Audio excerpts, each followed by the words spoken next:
750 to 1000 kilometres के बीच में service करनी होती है। ये हमने सारी गार्ड निकालने के बाद इसमें काफ़ी अच्छा क्लीन लुक आ रहा है बाइक को। तो यह है अपना फर्स्ट सर्विस का टोटल कॉस्ट। और एक चीज़ मैंने नोटिस करी कि मैं जैसे मोस्टली जो थकान होती है वो विंड ब्लास्ट से होती है। अगर कहने का मतलब है कि बार बार गियर शिफ्ट करना, अप शिफ्ट डाउन शिफ्ट, वो सब इसमें दिक्कत। अभी हम आए हैं त्रिविक्रम TVS। तो अभी ये हमारी बाइक, अभी हमारा जॉब कार्ड रेडी हो रहा है फर्स्ट सर्विस का। के हमारे हुए हैं 775.9 किलोमीटर्स, ऑलमोस्ट 776 किलोमीटर्स। तो 750 टू 1000 किलोमीटर्स के बीच में सर्विस करनी होती है। 776 किलोमीटर्स पे आए हैं सर्विस करने। तो अभी हमारा जॉब कार्ड तो बन गया, अभी बाइक अंदर जाएगी, फिर आपको स्टेप बाय स्टेप सब कुछ दिखाएंगे कि क्या क्या सर्विस में होता है, क्या क्या चेंज होगा। यूजुअली मतलब जो भी नॉर्मल सर्विस होती है, ऑयल फ़िल्टर, एयर फ़िल्टर और इंजन ऑयल, वो सब चीज़ें तो चेंज होगी। हमारे जो ब्रेक पैड्स है वो भी क्लीन किए जाएंगे। तो वो देखते हैं अभी अंदर, और एक बाइक का सर्विस हो रहा है अंदर, तो उसके बाद हमारा नंबर आएगा। तो तब तक के लिए वेट कर रहे हैं।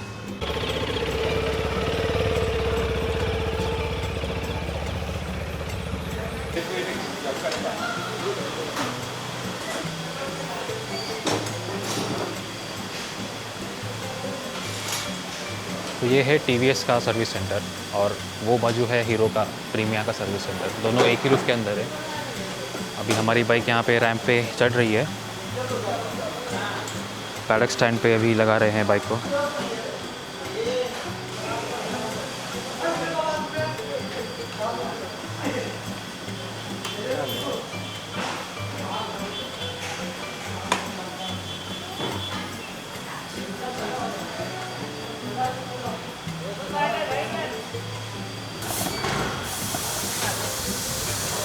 तो पहले एयर फ़िल्टर क्लीन करेंगे। तो यहाँ पे हमारा है एयर फ़िल्टर, तो एयर फ़िल्टर का भी क्लीनिंग होगा।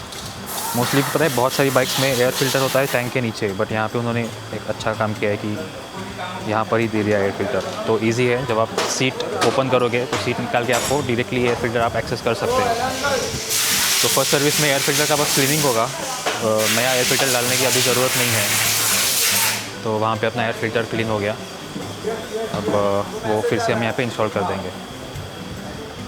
तो ये कुछ एयर फ़िल्टर की साइज़ है, ज़्यादा ख़राब हुआ नहीं है क्योंकि बाइक उतनी चली नहीं है। तो बस अभी क्लीनिंग होगा।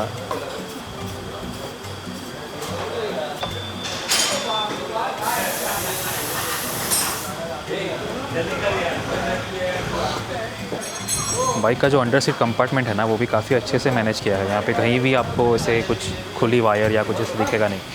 काफ़ी अच्छे से सब कुछ ऐसे टक इन करके रखा है।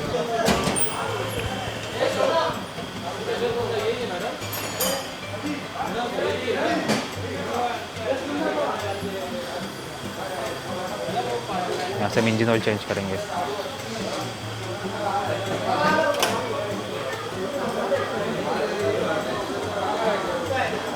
इंजन ऑयल का लेवल आप यहाँ पे चेक कर सकते हो।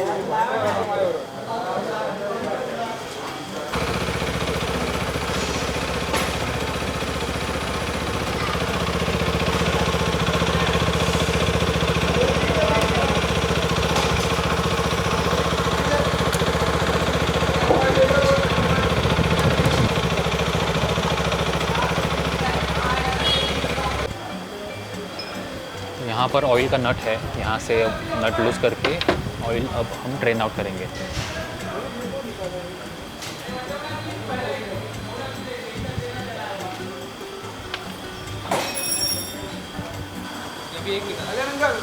दूसरा कहाँ पर है? तो इसके ना 2 ड्रेन नट्स है, एक तो ये वाला सामने और एक यहाँ पर है। तो ये भी ओपन करना पड़ता है। दोनों नट्स हम ओपन करेंगे। एक तो पहले कर दिया, यहाँ से अभी आप देख सकते हो ऑयल सब जमा हो गया है। और ये वाला नट भी हमें ओपन करना है, ये वाला।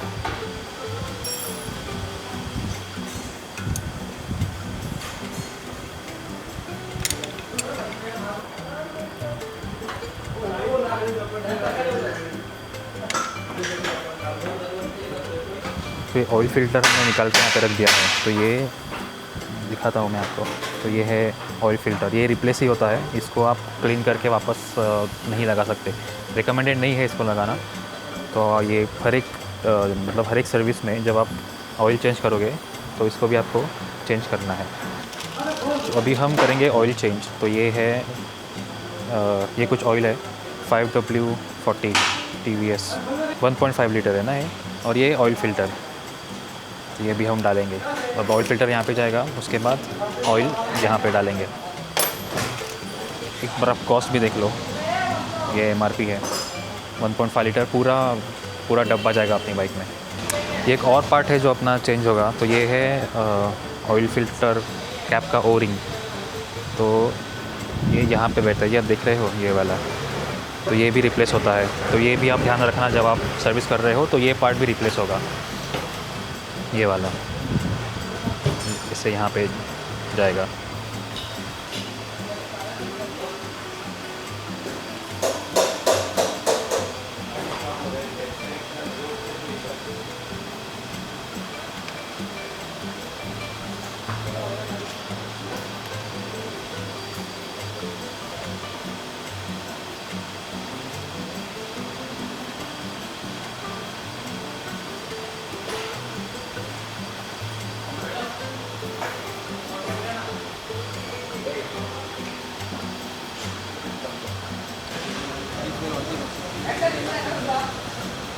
अब इंजन में हम ऑयल डालेंगे।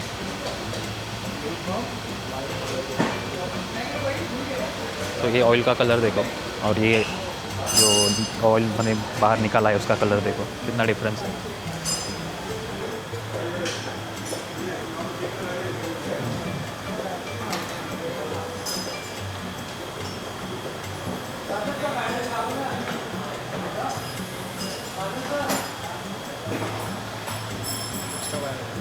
एक्स्ट्रा नहीं है, डबल चेम्बर है ना, 1 चेम्बर भरा है इसमें। चालू करेंगे अंकल, चालू करेंगे ना? हाँ ऊपर चला जाएगा।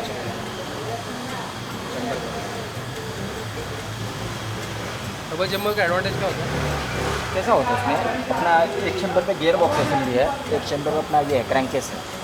वहाँ पर अपने डबल ऑयल पंप भी लगा के रखते हैं, कूलिंग इधर भी कूलिंग के लिए, ऑयल के ऊपर सर्कुलेशन हो वो अच्छा सर्कुलेशन होता है जल्दी। ये ऑयल कूल भी है ना? ऑयल कूल लिक्विड कूल दोनों दोनों तो उसका भी बेनिफिट मिलता होगा कूलिंग में।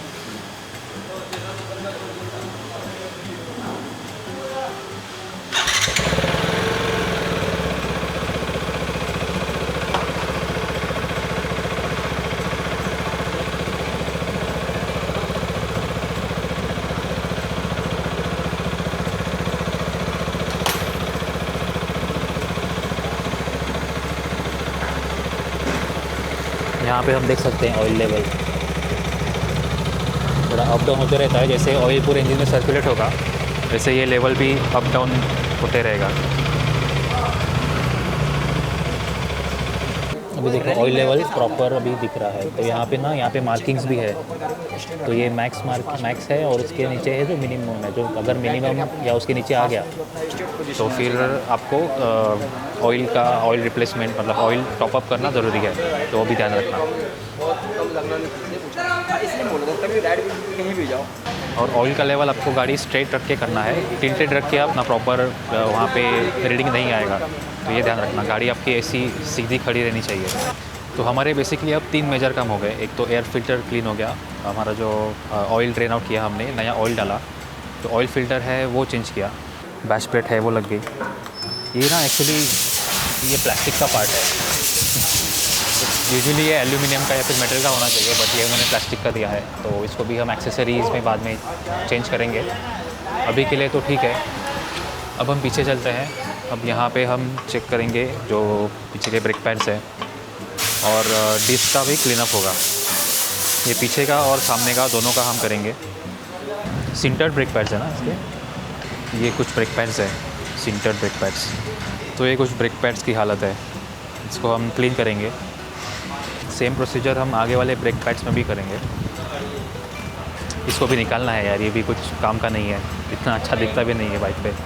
बाकी बाइक तो बहुत सही लग रही है। बाय द वे ये सिंटर्ड ब्रेक पैड्स है, और काफ़ी अच्छा ब्रेकिंग परफॉर्मेंस है इनका। तो अब हमारा ब्रेक पैड का भी, brake pads, disc brake, calipers आगे पीछे दोनों का भी क्लीनिंग हो गया। अभी यहाँ पे हम चेन एडजस्टमेंट भी कर रहे हैं।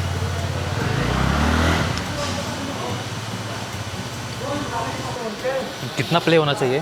30 से 40 30 से 40 mm। 30 से 40 mm के बीच में। ओके। जब चेन एडजस्ट कर रहे हो तो उसमें ध्यान रखना कि 30 to 40 mm के बीच में जो प्ले है वो होना चाहिए।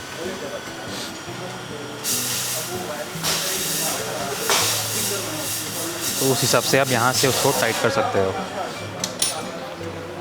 और यहाँ से फिर आपको प्ले चेक करना है कितना है।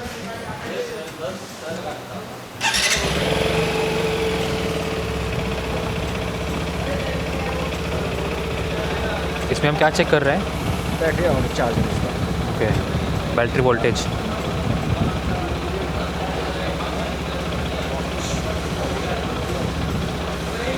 तो बैटरी का चार्ज हम चेक कर रहे हैं। यहाँ पे नंबर्स आ रहे हैं 14.5। हेल्दी बैटरी है, कुछ इशू नहीं है बैटरी में।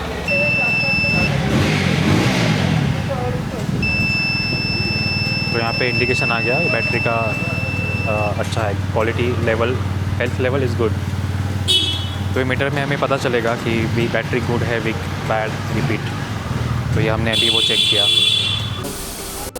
तो बाइक का बेसिक सर्विस तो अपना अभी हो गया है। अभी इसमें ये हमने सारी गार्ड निकालने के बाद इसमें काफ़ी अच्छा क्लीन लुक आ रहा है बाइक को। अब अपनी बाइक जा रही है वॉश के लिए।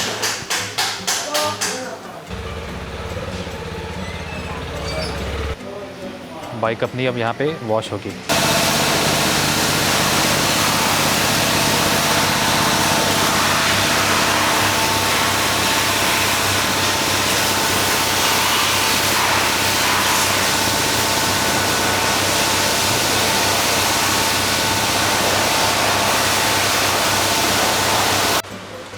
अभी अपने पास आया है अपना बिल। तो जैसे कि आप यहाँ पे देख सकते हो, ट्रू 5W40 इंजन ऑयल का हमें लगा है 16,800। फिर ये जो ऑयल फ़िल्टर का जो किट आता है जिसमें ऑयल फ़िल्टर और ओ रिंग आएगा, उसका कॉस्ट है अराउंड 109 रुपीज़। और जो कंज्यूमेबल जो भी लुब्रिकेंट्स, जैसे कि ये जो ऑयल फ़िल्टर का जो कैप था उसको लगाने के लिए जो भी लुब्रिकेंट यूज़ किया है उसका कुछ हुआ है 120 रुपीज़। सो टोटल सब GST लगा के अगर राउंड ऑफ करते हैं तो उसका आया है, जो फाइनल जो कॉस्ट है बिल वो है 2222। अभी इसमें एक और छोटा सा यहाँ पे एडिशन है, अगर आपको दिख रहा है कि नहीं पता नहीं, लेकिन बैटरी टर्मिनल कोटिंग जो, तो उसका 45 रुपीज़ चार्ज है। तो GST और वो टर्मिनल कोटिंग के पहले हमारा बिल है 1837 और जो फाइनल बिल जो आया है वो है 2222। तो यह है अपना फर्स्ट सर्विस का टोटल कॉस्ट। काफ़ी रिजनेबल है, साल में 2 सर्विस भी करनी है तो एक सर्विस का अराउंड 2300 पकड़ लेते हैं मोटा मोटा। तो वो बहुत ही रिजनेबल है और काफ़ी अच्छी सर्विस हुई है। अब गाड़ी का वॉशिंग चल रहा है अंदर, तो वॉश होने के बाद सब क्लीन करेंगे। उसके बाद चेन लूप होगा। चेन लूप होने के बाद OBD कनेक्ट करके जो इलेक्ट्रॉनिक्स है उसका वो चेक करेंगे, जो भी सर्विस इंडिकेटर है उसको रीसेट करेंगे और फिर हम यहाँ से निकलेंगे। अपनी बाइक वॉश होके आ गई है, अभी इसमें ना लूप करना बाकी है तो वो एक बार चेक करेंगे।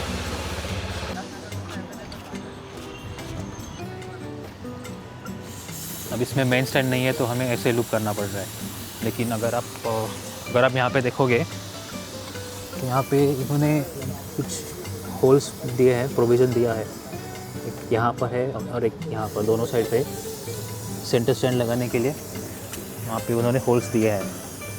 तो इसमें कभी कुछ एक्सेसरीज़ आएगी या सेंटर स्टैंड की या कोई आफ्टर मार्केट स्टैंड आप इसमें लगा सकते हो जब मार्केट में आएगा तब।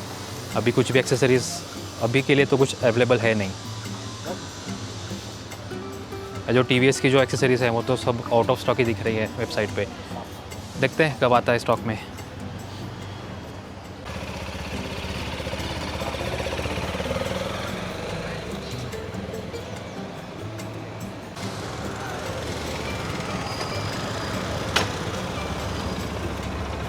House the experience? Okay. As of now, very good. कुछ Good service. कुछ difference? Engine is feeling little bit more smooth, okay, थोड़ा बाइक का साउंड चेंज हो गया। स्मूथ हो गई है बाइक। बस इसमें अभी एक ही चीज़ बाकी है कि OBD हमें इसमें कनेक्ट करना है, और जो भी जो सर्विस का जो सर्विस इंडिकेटर रहता है ना, जो वो छोटा सा जो टूल आता है, बस उसको हम रीसेट करेंगे, उसके बाद हमें सर्विस हो गई।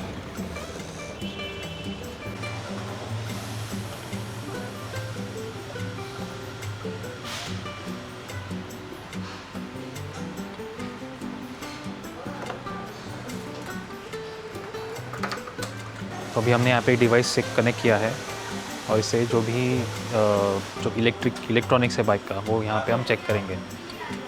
जो सर्विस ड्यू इंडिकेटर होता है ना, वो भी हम यहाँ पे रीसेट करेंगे। तो यार अपना सर्विस तो सब कुछ हो गया। क्या मस्त लग रही है बाइक, एकदम क्लीन चकाचक। और ये साइड गार्ड निकालने के बाद तो और भी मज़ा आ गया। एक शॉर्ट राइड पे हम जाने वाले हैं, तो वो राइड पे हम थोड़ा सा बाइक को टेस्ट करके देखेंगे। ऑल राइट, तो ये रही अपनी अपाचे RTX 300। अभी रिसेंटली सर्विस हो गई है, जैसे आपने वीडियो के पहले पार्ट में देखा होगा। तो चलिए अब राइड करके देखते हैं कि सर्विस के बाद इसमें क्या क्या चेंजेस फील होते हैं। ओके, अभी ये है टूर मोड पे, जैसे आप देख रहे हो यहाँ पे। तो बाइक है टूर मोड पे, इसे ऑन करते हैं और चलते हैं।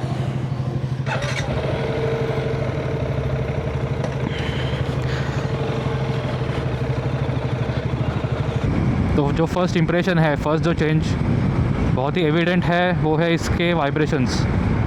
थोड़े जो भी वाइब्रेशंस में फील हुए थे जब हमने बाइक राइड की थी फर्स्ट टाइम, उससे कंपेयर करेंगे तो काफ़ी ज़्यादा स्मूथ हो गई है बाइक। तो थोड़ा रास्ता अगर खुला मिलता है तो हम इसका चेक करेंगे कि हाई स्पीड पे क्या वाइब्रेशंस हमें फ़ील हो रहे हैं, नहीं हो रहे हैं। जो भी सीन है वो हम चेक करेंगे। और इंजन का ना साउंड हल्का सा चेंज हुआ है, ज़्यादा फ़र्क नहीं है, बट वो ऐसे कानों को फील हो रहा है कि थोड़ा हल्का सा साउंड में डिफरेंस है। और एक चीज़ मैंने नोटिस करी कि मैं जैसे पहले अभी ये बाइक चलाने से पहले मैं मेरी स्क्रैम्बलर 400X चला रहा था, तो उसमें ना मुझे काफ़ी ज़्यादा विंड ब्लास्ट का इशू आता है। ऑफकोर्स मतलब वो इशू होगा ही, क्योंकि नेकेड टाइप की बाइक है। लेकिन ना ये बाइक पे मुझे वो इतना इशू फेस करने नहीं, मतलब ये बाइक पे मुझे इतना इशू नहीं हो रहा। विंड नॉइज़ है हेलमेट में, हेलमेट के अंदर विंड नॉइज़ तो आएगा ऑफ कोर्स, बट इसका विंडशील्ड है ना, वो काफ़ी हद तक प्रोटेक्ट करती है विंड ब्लास्ट से राइडर को। तो जो स्क्रैम्बलर पे जो मेरे चेस्ट एरिया पे जो विंड ब्लास्ट आता था ना, वो इस पे नहीं आता। तो माई चेस्ट इज़ प्रोटेक्टेड। मेरे गर्दन पे भी थोड़ा सा है, बहुत ज़्यादा नहीं है,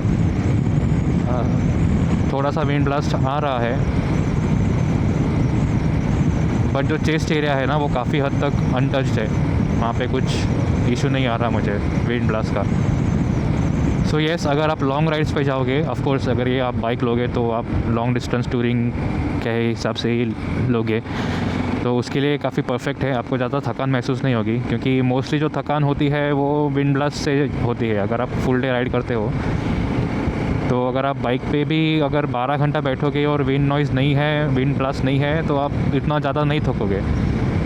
बहुत ज़्यादा थकान होती है वो विंड ब्लास्ट की वजह से होती है, और जो विंड नॉइज़ होता है उसकी वजह से होती है। तो अगर लॉन्ग डिस्टेंस टूरिंग कर रहे हो आप इस बाइक पे, तो आप उतना ज़्यादा नहीं थकोगे जितना आप मे बी स्क्रैम्बलर पे थक जाओगे।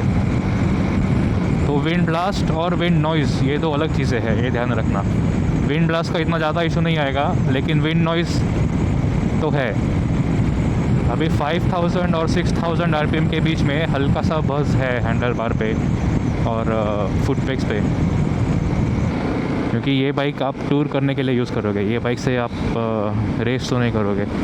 तो टूरिंग के हिसाब से मैं वही एक ना स्वीट स्पॉट ढूंढ रहा हूँ कि अगर आप इसमें फुल डे राइड करते हो, तो ऐसा कुछ पॉइंट है क्या जहाँ पे आपको मिनिमम वाइब्रेशंस होंगे, वाइब्रेशंस तो छोड़ो, मिनिमम बज़ होगा हैंडल बार पे, फुट पेक्स पे, और उतना कि ऐसे भी फील नहीं होगा कि यार राइड ख़त्म होने के बाद आपके हाथ काँप रहे हैं, आपके पैर काँप रहे हैं। वो भी मैं एक देख रहा हूँ स्वीट स्पॉट। अभी स्पीड है 72, 73 और 5000 RPM के आसपास है RPM। तो वो टाइम पे काफ़ी स्मूथ चल रहा है इंजन, कुछ भी उसमें इश्यूज़ नहीं है। हल्का सा बस शुरू हो जाता है 5000 RPM के ऊपर। तो जैसे अभी मैं स्पीड इंक्रीज़ कर रहा हूँ, अभी 5.5 पे है, तो हल्का सा मुझे बस फील हो रहा है, बट उतना भी इशू नहीं है। तो अभी थोड़ा खुला रास्ता मिलेगा ना, तो हम इसे कॉन्स्टेंटली 80-85 पे चलाएँगे, क्योंकि नॉर्मली क्या होता है ना, ये 300 cc कैपेसिटी के इंजन के लिए वो स्वीट स्पॉट है 80 to 90 के बीच में। तो हम वो स्वीट स्पॉट पे ट्राई करेंगे कि बाइक चला के देखेंगे कि कैसे फील हो रहा है। तो यस, अभी 82 का स्पीड है, 81, 80। अच्छा, टोल आ गया, टोल के बाद ट्राई करते हैं। गियर ना डाउन शिफ्टिंग भी काफ़ी सही है, मतलब कुछ भी इशू नहीं है। इशू एज इन जो खाट खुट की आवाज़ जो एक दो बार पहले आई थी जब बाइक नई बाहर शोरूम से निकाली थी वो टाइम पे, लेकिन अभी there is absolutely no noise. और जब अभी मैंने डाउन शिफ्ट किया ना, तो वो टाइम पे भी गियर शिफ्ट्स काफ़ी स्मूथ थे, मतलब ऐसे फील ही नहीं हुआ कि मैं अप शिफ्ट या डाउन शिफ्ट कर रहा हूँ, इतना स्मूथ था। अभी एक बार अप शिफ्ट करके भी देखते हैं। तो ये सेकंड गियर पे है, थोड़ा रेव किया, थर्ड पे गए, बिल्कुल स्मूथ शिफ्टिंग, कुछ इशू नहीं, एकदम स्मूथ। मतलब समझ ही नहीं आता कि आपने शिफ्ट किया है गियर। तो अभी 5th गियर पे हैं हम लोग, काफ़ी बढ़िया। लो एंड टॉर्क भी काफ़ी बढ़िया है। अभी मैं 4th गियर पे हूँ और 27 का स्पीड है, मतलब ऑलमोस्ट 20 का स्पीड है। 3rd गियर पे हूँ, 15 का स्पीड है, और इजीली बाइक पिकअप हो रही है। ये बाइक का ना मैं टॉप स्पीड तो कुछ ऐसे टेस्ट वेस्ट नहीं करूँगा, क्योंकि ये बाइक पहली बात तो ये टॉप स्पीड के उसके लिए बनी नहीं है, रेस करने के लिए। और आपको अगर टॉप स्पीड जानना है तो वो है अराउंड 146, 147 तक टच करती है बाइक। और यूट्यूब पे बहुत सारी वीडियोस है टॉप स्पीड के लिए, बट यार मुझे कुछ ना मतलब नहीं समझता वो क्यों करते हैं, क्योंकि ये बाइक बनी है क्रूज़ करने के लिए, हाईवे पे टूर करने के लिए बनी है। तो आप मतलब टॉप स्पीड ठीक है यार, दिखा रहे हो टॉप स्पीड जो भी है, बट मेरे लिए दैट्स नॉट क्या बोलेंगे अब, वो पॉइंट है ही नहीं बाइक का परफॉर्मेंस बताने का या कुछ जो भी है। तो हम इसका टॉप स्पीड नहीं करेंगे, टॉप स्पीड टेस्ट नहीं करेंगे। इसका हम क्रूजिंग स्पीड जो है हाईवे पे, कि आप क्या स्पीड पे आप क्रूज़ कर सकते हो नॉन स्टॉप, कहाँ पे आपको बज़ या वाइब्रेशंस नहीं मिलेंगे, वो हम देखेंगे, क्योंकि वो इम्पोर्टेंट है ये बाइक के लिए। Top speed is not important for this bike. वैसे तो ये लो RPM पे, लो स्पीड पे ना कुछ भी वाइब्रेशंस नहीं है, कुछ भी बज़ नहीं है। तो काफ़ी स्मूथ हो चुकी है बाइक सर्विस होने के बाद, मज़ा आ गया चला के। इसकी ना विंडशील्ड और थोड़ी ऊपर हो सकती थी, वो मतलब विंड ब्लास्ट का जो इशू है, जो हेलमेट में विंड नॉइज़ आता है ना, वो इससे शायद जा सकता था।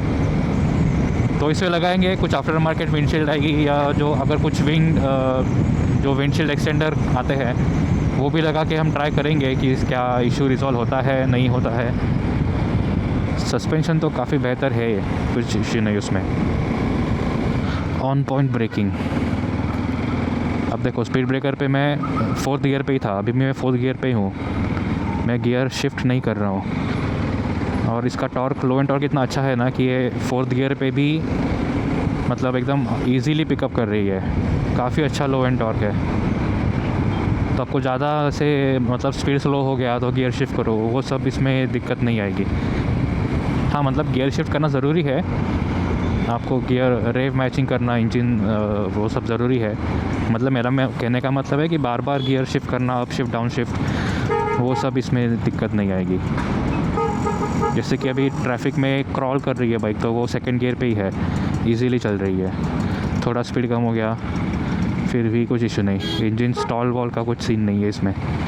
ये जो JNPT रोड है ना, इस पर हम इसका टूरिंग टेस्ट करेंगे। मैं इसको टूरिंग टेस्ट बोलता हूँ कि अब अगर आप टूर करने वाले हो बाइक को लेके, तो आपको जो फुल डे का जो स्पीड होना चाहिए वो क्या होता है। 6 गियर पे 80 का स्पीड है, तो मुझे कुछ ज़्यादा ओके थोड़ा स्ट्रेट रास्ता आएगा ना, तो देखते हैं फिर से। तो अभी 6 गियर पे 67, 68, 71, 5000 RPM क्रॉस कर लिया हमने। तो अभी हम ये 5 to 6000 RPM के बीच में है, स्पीड ऑलमोस्ट 90 पे चल रहा है। तो मुझे हल्का हल्का सा बज़ है, वाइब्रेशंस तो नहीं कहूँगा, बट सीट पे वो एक थोड़ा सा बज़ आ रहा है। हैंडल बार पे अभी उतना इशू नहीं है, अभी थोड़ा बढ़ाते हैं, थोड़ा 90, 95,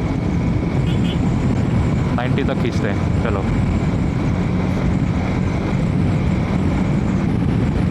अभी 6000 RPM पे बाइक चल रही है और अराउंड 92 के स्पीड पे। तो अगर हम जो स्पीडो एरर है उसको कंसिडर करेंगे, स्पीडो एरर को कंसिडर करेंगे, तो बाइक का स्पीड अराउंड 87, 88 कुछ होगा, विच इज़ गुड।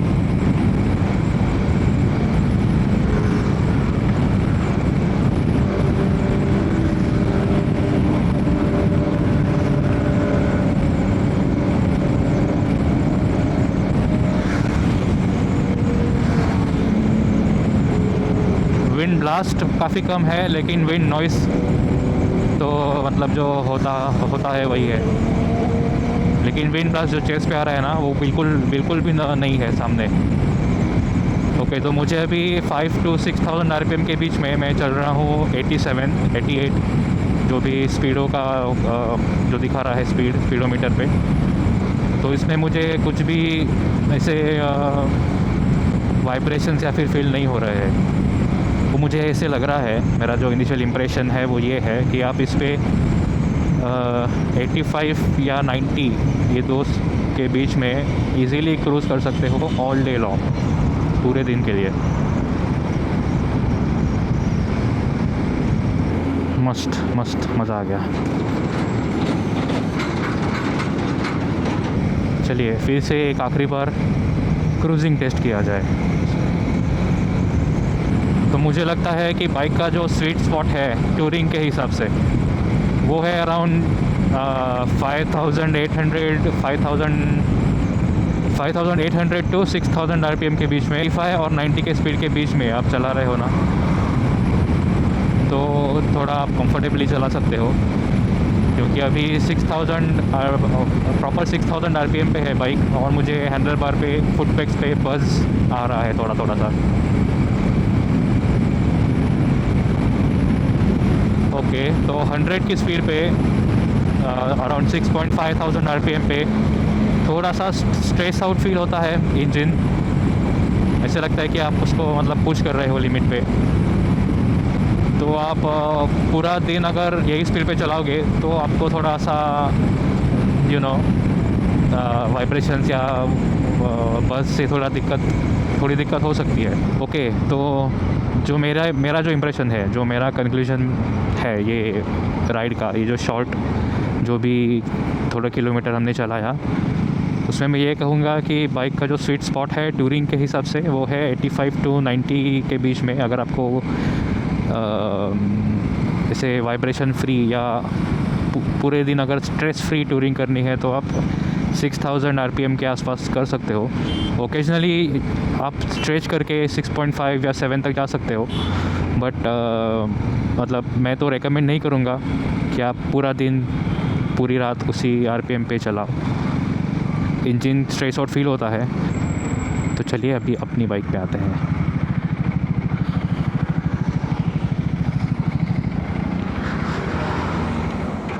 तो चलो अपनी बाइक पे आते हैं। मज़ा आ गया RTX चला के। ओके, तो 2-3 चीज़ें हैं। फर्स्ट सर्विस के बाद बाइक काफ़ी मस्त हो गई है, मतलब एकदम स्मूथ हो गई है। लो RPM पे स्लो स्पीड्स पे अगर आप सिटी में चलाओगे या स्लो चलाओगे तो आपको बिल्कुल भी वाइब्रेशंस बस ऐसे कुछ भी नहीं आएगा। जब आप हाईवे पे टूरिंग के लिए निकालोगे ना, तो वो टाइम पे आपको ध्यान रखना है कि बाइक का जो स्वीट स्पॉट है, जो मुझे लगा, वो है 85 to 90 के बीच में। मतलब 5 to 6,000 RPM के बीच में आप कंफर्टेबली पूरे दिन टूर कर सकते हो बाइक पे 6,000 RPM पे और 90 के स्पीड के अराउंड। लेकिन आप जैसे ही 6,000 RPM का मार्क क्रॉस करके 7,000 के पास जाओगे, वो टाइम पे आपको थोड़े थोड़े से बज़ या वाइब्रेशन फील होना शुरू हो जाएगा। तो आप 110 120 पे बाइक को चला सकते हो, लेकिन ऑल डे कंफर्ट के लिए रेकमेंड नहीं करूँगा। तो अगर आपको all day comfort, all day touring करनी है तो 2-3 चीज़ आपको करनी पड़ेगी। एक तो अगर आप थोड़े शॉर्ट राइडर हो या फिर बहुत ही टॉल राइडर हो तो आपको हैंडल बार राइजर्स लगाना ज़रूरी है। दूसरी बात, अगर आपको विंडशील्ड में कुछ एक्सटेंडर लगा सकते हो या फिर विंडशील्ड चेंज कर सकते हो, थोड़ी टॉल विंडशील्ड ले सकते हो तो वो करना, राइड और भी ज़्यादा कंफर्टेबल हो जाएगी। बाकी यार काफ़ी सही हो गया है अभी इंजन। अभी इसका जो सेकंड सर्विस होगा ना वो अराउंड 7,000 किलोमीटर्स पे होगा। तो साल में 2 सर्विसेज होती हैं, एक तो 2 सर्विस या फिर एवरी 7,000 किलोमीटर्स, ऐसा उसका सर्विस इंटरवल है। तो यार चलो यहीं तक रखते हैं वीडियो को। आपको वीडियो कैसा लगा वो मुझे बताना। तो यार थैंक यू वीडियो देखने के लिए, यहाँ तक देखने के लिए। और जल्द ही चैनल पे 1000 सब्सक्राइबर्स हमारे होने वाले हैं। मतलब अभी वैसे तो टाइम है, तो कर दो यार, 1000 सब्सक्राइबर्स कर दो, मज़ा आएगा। और भी अच्छे अच्छे वीडियोस मैं लेके आऊँगा। मेरे लिए तो काफ़ी बड़ा माइलस्टोन है एक्चुअली 1000 सब्सक्राइबर्स करना। मैंने कभी सोचा भी नहीं था कि इतना यूट्यूब पे मैं ये सब ऐसे वीडियोस बनाऊँगा। तो काफ़ी इंट्रोवर्ट बंदा हूँ, तो अच्छा लगता है कोई आपके वीडियोस को अप्रिशिएट करता है, कमेंट करता है। तो एनीवे यहाँ तक ही रखते हैं वीडियो को। अब हम मिलते हैं नेक्स्ट वीडियो पे। तब तक के लिए good bye and ride safe.